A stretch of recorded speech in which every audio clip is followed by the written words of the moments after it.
حضرت وہ تو نہیں فرمایا، وہ جو پہلے فقیہ تھے ان فقیہ کی جزیات کا حوالہ دو، ان جزیات کو لکھو کہ ان جزیات سے آپ نے سمجھ کر یہ مسئلہ حل کیا ہے۔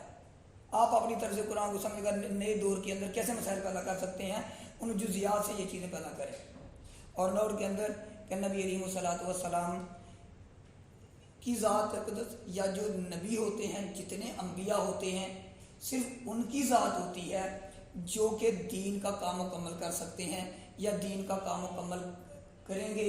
اس کے علاوہ جتنے لوگ آئے ہیں وہ دین کا کام مکمل نہیں کر سکتے۔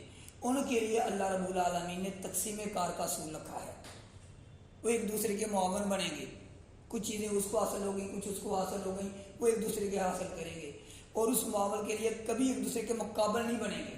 کوئی کام کر رہا ہے، کوئی کام کر رہا ہے، ایک دوسرے کا تعاون بنیں گے، مقابلہ نہیں کریں گے۔ تو اس حوالے سے ہمیں اس کو سمجھنے کے لیے فقہ پر عمل کرنا ہے کہ فقہ کیا ہے۔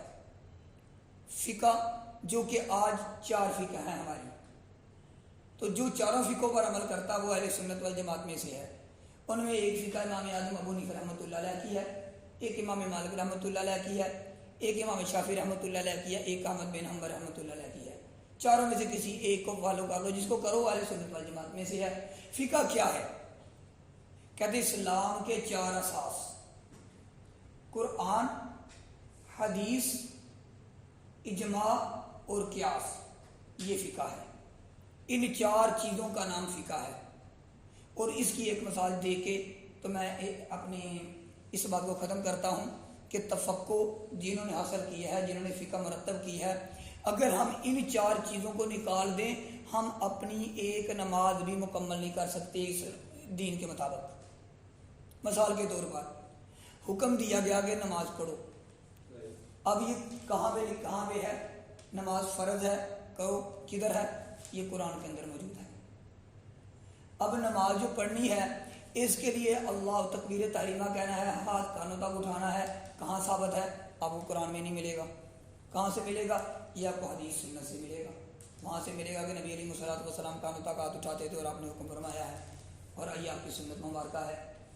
اب آپ نے امام کے ساتھ نماز ادا کرنی ہے، نماز کے اندر امام اونچی آواز سے اللہ اکبر کہے اور اس کے پیچھے جو پڑھنے والے نمازی ہیں، مقتدی ہیں، وہ آہستہ پڑھیں۔ یہ کہاں سے ثابت ہے؟ یہ ثابت کر کے بتائیں۔ یہ نہ قرآن میں ملے گا نہ حدیث میں ملے گا۔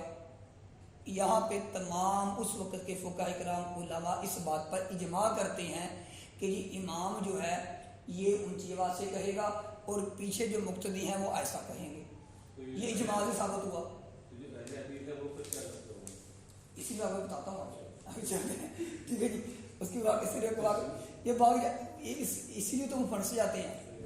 اب قیاس میں ہے تو اب قیاس میں جب آئیں گے تو اسی تکبیر تحریمہ کو اگر امام غلطی سے بھول جائے کہ وہ اونچی آواز سے اللہ اکبر نہیں کہتا، ایسا کہہ دیتا ہے، اب لوگوں نے ان کو دیکھ کر تو اللہ اکبر کہہ کے ہاتھ بڑھنے ماں کر لی، سب لوگوں نے ہاتھ باندھ لیے، کسی نے کوئی بھی نہیں کہا۔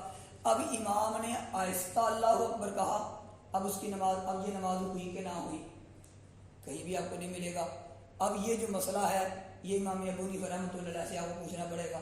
اب یہ وہاں بھی قیاس ہے جو کہ قرآن و حدیث کے معاملات سے انہوں نے جزیات اخذ کی ہیں، وہ اخذ کر کے کیا ہے انہوں نے فرمایا کہ نماز ہو جائے گی۔ اب وہ نماز ہو جائے گی۔ اگر ہم اجماع اور قیاس کو چھوڑ دیں گے تو ہم دیکھ نماز مکمل نہیں کر سکتے۔ تو آپ کے والے سے وہ مثال بھی پیش کر دیتا ہوں۔ یہی تبلیغی جماعت والے وہاڑی کے اندر چلے گئے تو وہاں ایک مسجد میں داخل ہو گئی تو وہ غیر مقلدین کی تھی۔ جب وہاں وہ کرنے لگے تو انہوں نے وہاں کے جب وہ بیان کرنے لگے تو امام صاحب نے کہا کہ بھائی آپ کس لیے آئے ہو؟ انہوں نے کہا جی ہم یہاں پہ لوگوں کو نماز سکھانے کے لیے آئے ہیں۔ انہوں نے کہا تمہیں خود نماز نہیں آتی تو پہلے خود نماز سیکھو تو دوسرے کو سکھاؤ۔ انہوں نے کہا جی وہ کیسے؟ انہوں نے کہا تمہیں پتہ نہیں نماز کیسی ہوتی ہے؟ وہ ڈانٹ ڈوٹ دیا تو پہلے سیکھو اس کے بعد کرو۔ انہوں نے مشورہ کیا تو وہ قریب کسی امام کے پاس چلے گئے۔ انہوں نے فرمایا کہ یہاں پہ ایک مولانا منیر احمد منور صاحب ہیں تو ان کے پاس آپ چلے جاؤ، یہ مسئلے کا وہ بتائیں گے۔ جب وہ چلے گئے ان سے بات چیت تو انہوں نے فرمایا ٹھیک ہے، بہت اچھی بات ہے، آپ ان کے پاس چلے جائیں، ان کو سارے مسئلے سکھائے، سارے معاملات کیے، ان کو جا کے بتائیں کہ جی ہمیں آپ نے نماز سکھانی ہے، اور نماز کیسے سکھانی ہے جو اسلام کے اندر ہے جیسے آپ کہتے ہیں، تو اس طریقے سے ہمیں بتائیں کہ حدیث کے اندر کون کون سی نماز ہے، کس طرح ہے، وہ سارا معاملہ لکھ لیں اور نماز ان کو مسائل بیان کر دیے۔ وہ آگے انہوں نے کہا حضرت ہم آپ سے نماز سیکھیں گے، آپ ہمیں نماز سکھائیں۔ انہوں نے کہا جی مغرب کے بعد سیکھیں گے۔ جب مغرب کے بعد شروع کیے، کتابیں لگ گئیں، سارے معاملات ہو گئے، انہوں نے کاپی پینسل پکڑ لی، تو انہوں نے کہا جی ہم رائے ونڈ سے آئے ہیں، تو رائے ونڈوں کا یہ اصول ہے کہ پورے کا پورا اسلام جو ہے نا وہ سیکھنا ہے، وہ کیسے سیکھنا ہے، اس حوالے سے آپ نے ہمیں پوری کی پوری نماز صحیح سکھانی ہے۔ انہوں نے کہا اچھا دیکھیں آپ لوگ جب نماز پڑھتے ہیں تو رکوع جانے سے پہلے آپ رفع دین نہیں کرتے، آپ جب رفع دین نہیں کرتے، ان کا حضرت وہ تو ہم نہیں کرتے، وہ تو بات کا مسئلہ ہے، لیکن یہ تو بات کا مسئلہ ہے، ہمیں پہلے وہ تو بتائیں کہ تکبیر تحریمہ کی جو حدیث ہے وہ کدھر ہے، اللہ اکبر کہہ کے جو جاتے ہیں وہاں سے سکھائیں، رکوع تو بعد میں جانا ہے، ابھی تو میں قیام میں بھی نہیں آیا تو آپ مجھے رکوع میں کہہ رہے ہیں تکبیر۔ انہوں نے کہا کیا مطلب آپ کا؟ انہوں نے کہا حضرت ہم نے پورا دین سیکھنا ہے، پوری نماز سیکھنی ہے، تو یہ ہمیں بتائیں کہ یہ کہاں گیا؟ انہوں نے کہا اس کو چھوڑیں، آپ یہ بتائیں، آپ جب سورۃ فاتحہ کہتے ہیں نا تو سورۃ فاتحہ پڑھنے کے بعد آپ اونچی آواز سے آمین نہیں کہتے۔ ان کے حضرت ابھی تو ہم نماز کے اندر داخل ہی نہیں ہوئے تو آپ آمین کی باتیں کرتے ہیں۔ آپ ہمیں یہ بتائیں کہ سورۃ الفاتحہ جو ہے یہ کب پڑھتے ہیں؟ جب نماز شروع کرتے ہیں، تو نماز کب شروع کرتے ہیں؟ جب ہم تکبیر تحریمہ کہہ کے ہاتھ باندھتے ہیں۔ انہوں نے کہا جی ہاں۔ تو کہا جی تکبیر تحریمہ جب ہم کہیں گے تو آئیں گے تو تکبیر تحریمہ کی ہمیں حدیث سکھائیں، وہ بتائیں کہ وہ کیسے ہے، کیا صورت ہے، اس کی حدیث بتائیں، تو پھر ہم داخل ہوں، پھر سورۃ فاتحہ کی بات کریں گے۔ تو ایک دو انہوں نے کہا تم شرارتیں کرنے کے لیے آئے ہو؟ تو یہ انہوں نے کہا جی شرارتیں نہیں، آپ نے خود ہی کہا تھا۔ انہوں نے کہا تم شرارت، اچھا وہ جب اتنی بات کہی، ان کے جو مقتدی جو وہاں بیٹھے تھے وہ سب بیٹھے ہوئے تھے، ان کے ایک مقتدی خراب ہوا، ایک مقتدی اٹھا، انہوں نے کہا جی مولوی صاحب تسی انہوں چنگی نماز سکھا دے، ہم جواب نہیں پتا۔ ایک گیا، دو گیا، تین گئے، انہوں نے کہا امیر کو بلایا، میرے کو کہنے لگے اپنے 3 دن لاؤ تو مہربانی چوکا کے چل جاؤ، میری مقتدی خراب نہ کرو۔ ٹھیک ہے جی، تو اللہ پاک ہم سب کو سمجھ عطا فرمائیں کہ اپنے جو بزرگ ہیں، اپنے جو بڑے امام ہیں، ہمیں ان کی تقلید کرنے کی، ان کے پیچھے لگنے کی اللہ ہمیں توفیق عطا فرمائے۔ جو وہ قرآن کو حدیث کو سمجھتے ہیں ہم وہ نہیں سمجھ سکتے، جیسے نبی علیہ الصلوۃ والسلام نے فرمایا انا مدینۃ العلم، میں علم کا شہر ہوں، علی بابھا، حضرت علی رضی اللہ تعالیٰ عنہ اس کے دروازہ ہیں۔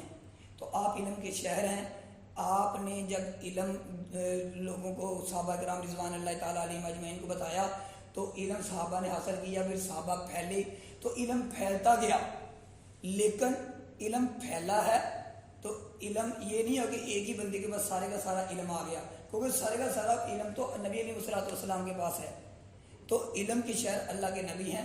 آج علم پھیلتا گیا ہے، پوری دنیا کے اندر پھیل چکا ہے، لیکن جب اس کو جمع کریں گے اس کی گڑی جا کے نبی علیہ الصلوۃ والسلام کے پاس ملتی ہے، تو ہمیں اس پر جو جزیات نکلتی ہیں ان کے لیے جو دیکھنا ہے وہ دیکھنا کہ سب سے زیادہ عربی کو، قرآن کو سمجھنے والے کون ہیں، اور وہ سب سے زیادہ قریب ترین لوگ کون ہیں، تو جس کے بارے تو وہ دیکھے تو وہ مجتہدین میں سے لوگ ہیں، اور تمام بہت سارے مجتہدین ہیں، لیکن ان میں سے جو 4 بڑے ہیں جن کا میں نے ابھی ذکر کیا، ان 4 کی کتابیں جمع ہوئی ہیں جو کہ پوری کی پوری ہمارے سامنے موجود ہیں اور اس پر ہم عمل کر سکتے ہیں۔